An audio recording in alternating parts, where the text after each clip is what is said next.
BCom part second के जो विद्यार्थी हैं उनका जो अपना सब्जेक्ट है ईएफएम का, उसका पेपर फर्स्ट है अपना फाइनेंशियल मैनेजमेंट।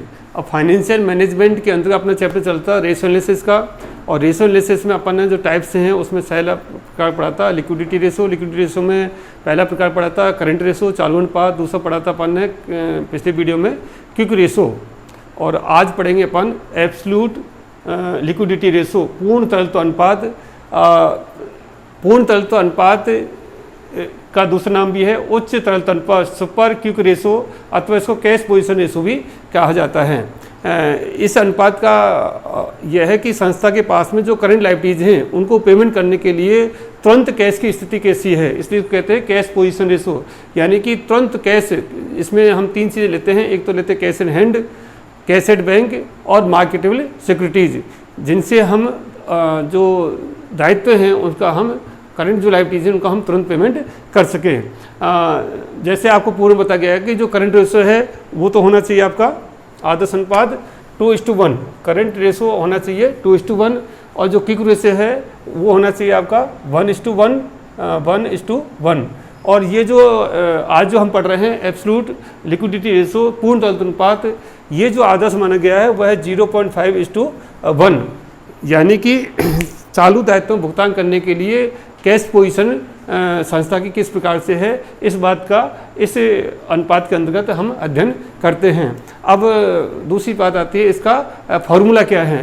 तो एब्सोल्यूट लिक्विडिटी रेशो बराबर है cash in hand plus cash at bank plus marketable securities upon current liabilities, यानी कि हम जो करंट एसेट्स हैं उनमें से केवल तीन आइटम्स को ले रहे हैं, cash in hand plus cash at bank plus marketable securities upon current liabilities. इस फॉर्मूले के आधार पर हम एब्सोल्यूट लिक्विडिटी रेशो ज्ञात कर सकते हैं। इसका दूसरा नाम भी मैंने बताया था सुपर क्विक रेशो या कैश पोजीशन रेशो। परीक्षा में क्वेश्चन किसी प्रकार से पूछा जाए कि सुपर क्विक रेशो क्या है या कैश पोजीशन रेशो क्या है, तो वो मतलब आपका एब्सोल्यूट लिक्विडिटी रेशो से ही है। अब आज यहाँ पर एक हम एग्जाम्पल ले रहे हैं, एक बैलेंस शीट यहाँ पर उदाहरण के रूप में ले रहे हैं। बैलेंस शीट की जो लायबिलिटी साइड है इसके अंतर्गत आता है शेयर कैपिटल 4 लाख रुपए की है, जनरल रिजर्व है 20,000 रुपये का है, क्रेडिटर्स आपके 10,000 रुपये के हैं, बिल्स पेबल आपके 6,000 रुपये के हैं, और आउटस्टैंडिंग एक्सपेंसेस आपके 4,000 रुपये के हैं। इस प्रकार से लायबिलिटीज़ की जो टोटल हुई 4,40,000 रुपये, 4,40,000। अब आते हैं एसेट साइड की तरफ, संपत्ति पक्ष की ओर। इसमें बिल्डिंग है आपकी 1,70,000 रुपये की है, फर्नीचर आपका 1,14,000 रुपये का है, मशीनरी आपकी 1,10,000 रुपये की है, लॉन्ग टर्म इन्वेस्टमेंट आपके 16,000 के हैं, स्टॉक है आपका 10,000 रुपये का है, डेटर्स आपके 7,000 रुपये के हैं, BR 3,000 रुपये के हैं, कैश इन हैंड 2,000 रुपये का है, कैश एट बैंक 3,000 है, और मार्केटेबल जो सिक्योरिटीज़ हैं वो 5,000 हैं। इस प्रकार से जो टोटल एसेट्स हैं आपकी ये भी 4,40,000, 4,40,000। तो लायबिलिटीज एसेट्स दोनों 4,40,000, 4,40,000 के बराबर का है। अब आपको इस क्वेश्चन से ये जो बैलेंस शीट है इसके आधार पर आपको 3 तरह के रेशो ज्ञात करने हैं। जो पहले 2 आपने पढ़े हैं करंट रेशो वो भी ज्ञात करना है, क्विक रेशो वो भी ज्ञात करना है, और आज जो हम पढ़ रहे हैं एब्सोल्यूट लिक्विडिटी रेशो ये भी आपको ज्ञात करना है। तो सबसे पहले हम एब्सोल्यूट लिक्विडिटी रेशो ज्ञात करते हैं। इसका फॉर्मूला है cash in hand plus cash at bank plus marketable securities. अब देखें कैश इन हैंड कितना है, कैश इन हैंड है इसमें 2,000 रुपये का, प्लस कैश एट बैंक कितना है 3,000 रुपये का, तो प्लस 3,000, प्लस मार्केटेबल सिक्योरिटीज आपकी 5,000, तो मार्केटेबल सिक्योरिटीज होगी आपकी 5,000, तो कुल कितना हो गया ये 10,000 रुपये। अपॉन करंट लायबिलिटीज कितनी है, करंट लायबिलिटीज देखिए आप, जो शेयर कैपिटल है ये नहीं है, जनरल रिजर्व से ये भी नहीं है, क्रेडिटर्स हैं ये आएंगे, तो क्रेडिटर्स से कितने आ गए आपके 10,000, बिल्स पेबल आपके 6,000, बिल्स पेबल करंट लायबिलिटीज है 6,000 आगे, आउटस्टैंडिंग एक्सपेंडिचर 4,000 ये भी आपकी करंट लायबिलिटीज है 4,000, तो कुल हो गया आपका 20,000। टोटल करंट जो लायबिलिटीज हैं आपकी, क्रेडिटर्स हैं 10,000 रुपये के, बिल्स पेबल हैं 6,000 की, और आउटस्टैंडिंग के 4,000 रुपये के। तो इस प्रकार से टोटल 20,000 की क्या होगी आपकी करंट लायबिलिटीज, तो करंट लायबिलिटीज 20,000।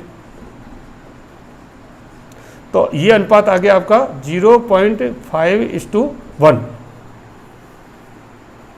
यानी कि ये जो अनुपात आया है एब्सोल्यूट लिक्विडिटी रेशो, ये आदर्श अनुपात के बराबर है, जो कि आदर्श अनुपात कितना होना चाहिए 0.5:1। तो ये तो निकल गया आपका एब्सोल्यूट लिक्विडिटी रेशो।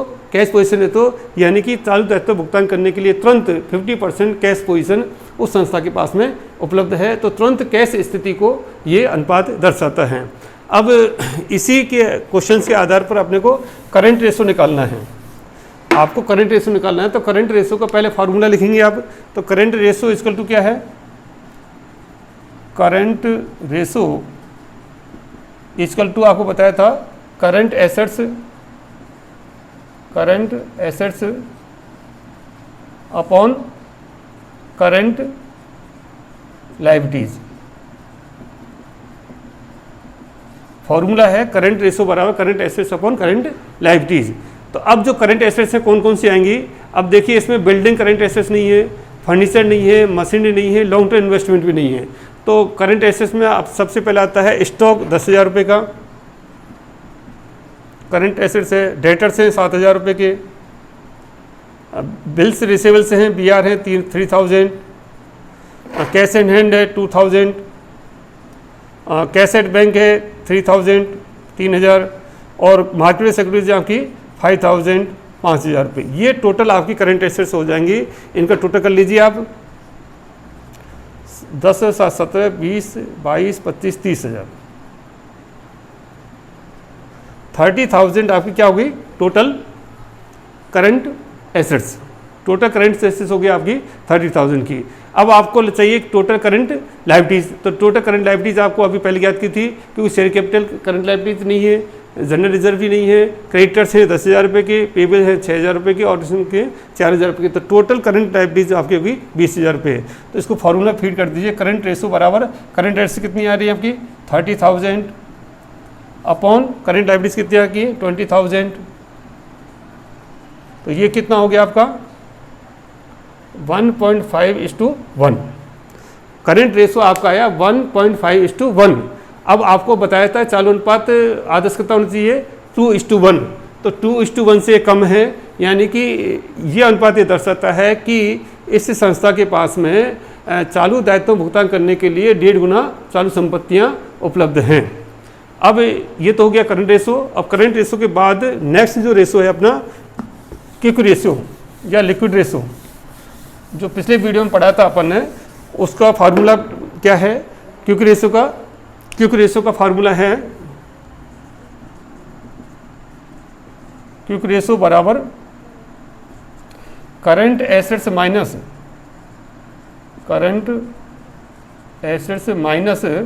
कोष्टक में था आपका stock plus prepaid expenses upon current